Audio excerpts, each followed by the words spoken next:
नमस्कार, फिर पैसा बोलता है में आपका स्वागत है। मैं आनंद श्रीनिवासन। आज हमारे लिए बहुत अच्छे दिन हैं।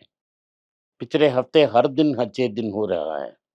मैंने सोचा आज अच्छे दिन नहीं होगा, लेकिन बहुत अच्छे दिन हो गए।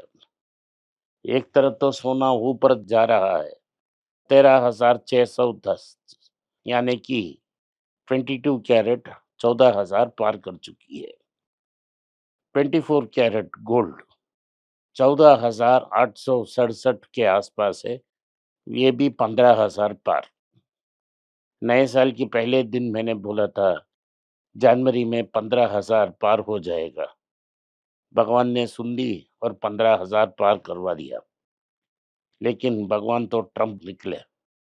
ट्रम्प की एक्शंस की एक बदौलत ही ये इतनी जल्दी 15,000 पार कर सकती है। आज मार्केट बहुत वीक है। दूसरी जगह चांदी ऊपर जा रही है, 310 के बीच है।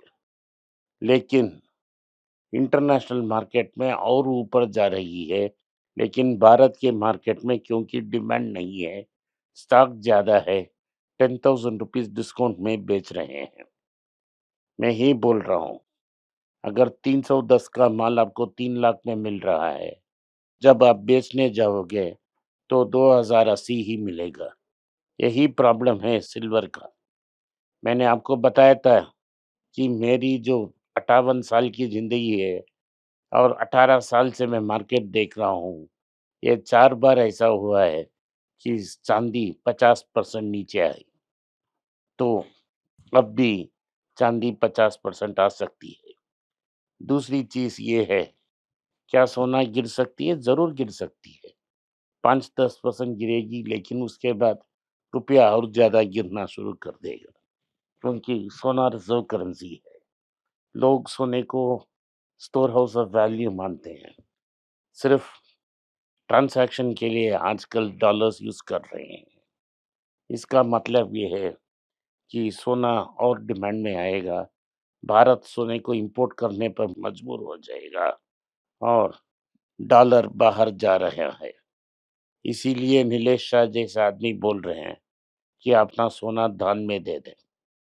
अरे भाई, मैं बोलूँगा, अगर डिपॉज़िट की ब्याज ठीक-ठाक दें, तो लोग क्यों सोना लेके जाएँगे? ताकि अपने आप जो कंप्यूटर इंजीनियर आरबीआई चला रहे हैं, वो अपने दोस्तों A1 A2 के लिए काम कर रहे हैं। कल मैंने एक पेपर में पढ़ा कि जियो की राइट्स इश्यू तैयारी हो रही है और उनके पास 13 लोगों से 1.5 लाख करोड़ का लोन है। ये सब फॉरेनर्स हैं। जब लोन लिया तो 71 रुपया था, अब 82 हो गया, तो 12% कैपिटल ही बढ़ गया, ब्याज को जोड़ा। तो इसीलिए जो भी एक्सटर्नल कमर्शियल बोरोइंग में लोन ली है, वो सब दुखी इसलिए हैं क्योंकि कैपिटल ही ऊपर जा रहा है, इंटरेस्ट को छोड़िए। तो कैपिटल भी वेरिएबल पेमेंट में ऊपर जा रही है, इंटरेस्ट भी वेरिएबल पेमेंट में ऊपर जा रही है। तो ये रहा सोना और चांदी की न्यूज़। आईटीसी ने कहा है कि वो बहुत महँगी एक्विजिशंस नहीं करेंगे। अब तक जो एक्विजिशंस की, वो ठीक-ठाक चल रहे हैं। टाटा कैपिटल ने कहा है, उनकी Q3 प्रॉफिट तो 36.5% इंक्रीज़ हुआ है। तो टाटा कैपिटल अपना जो बिज़नेस कर रही है, वो ठीक-ठाक कर रही है। दिल्ली हाई कोर्ट ने एक ऑर्डर को रिज़र्व किया है, जहाँ वो फैसला सुनाएगी, क्या डॉक्टर रेड्डी इसको वीगोवी जैसे प्रोडक्ट को रिवर्स इंजीनियरिंग में बना के एक्सपोर्ट कर सकते हैं कि या नहीं। तो जो नोवो नॉर्डिस्क के हैं, वो नहीं ही बोलेंगे। क्या ये पेटेंट एंड करने पर इस साल के अंत तक ये बिग वेव में ये कैपिटल राइज़ हो सकता है, इसके बारे में हमें सोचना चाहिए।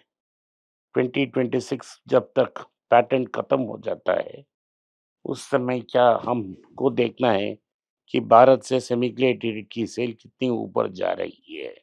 अब साउथ इंडियन बैंक ने एक हाई यील्ड रिटेल लोन्स के पास जा रहे हैं। ये रिटेल को लेंड करना चाहते हैं, जहाँ ऑलरेडी बहुत अच्छे दिन चल रहे हैं।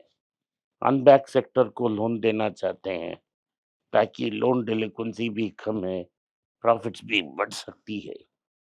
और गोल्ड लोन को भी सोच रहे हैं कि उनको देना चाहिए। ब्रोकरेज कह रहे हैं कि फेडरल बैंक की फ्यूचर भी अच्छी है केवीएस मनियन के अंडर, और केवीएस मनियन इस बैंक को टर्न अराउंड कर सकते हैं। आईसीआईसी बैंक की शेयर्स इसीलिए गिरी, ताकि ये जो 1,282,000 करोड़ की लोन इसीलिए राइट ऑफ किया गया है, क्योंकि आरबीआई ने उसे बैड डेट करार करने की डिमांड की थी। तो एल&टी माइंट्री की जो प्रॉफिट है वो 10% गिर चुकी है, लॉस भी है, शेयर्स भी गिर जाएंगे। बैंक्स सारे प्रेशर में हैं, क्योंकि करंट अकाउंट सेविंग अकाउंट के लिए डिमांड कम हो रही है। अगर सिर्फ 0.5-0.25% ब्याज डिपॉजिट में मिलने वाली है, तो कोई अपने बैंक में पैसा नहीं रखेगा। सरकार समझती है कि कोई इन्फ्लेशन नहीं है, लेकिन भारत की स्ट्रीट गलियों में वास्तविकता तो दूसरी चीज है कि फूड के छोड़ के दूसरी एक्सपेंसेस लगभग 7-8% ऊपर जा रही है। हिंदुस्तान जिंक की प्रॉफिट्स सर्ज हो रहे हैं, कि उनकी सिल्वर की दाम भी सर्ज होते हुए दिख रहे हैं।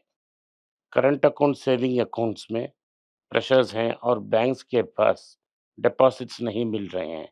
डिपॉजिट्स इसीलिए नहीं मिल रहे हैं, जो डिपॉजिट की वेटेड एवरेज कॉस्ट है वो सिर्फ 0.5% है। सरकार कहती है कि इन्फ्लेशन नहीं है, लेकिन सच्चाई ये है कि फूड को छोड़ के बाकी इन्फ्लेशन 7-8% में है।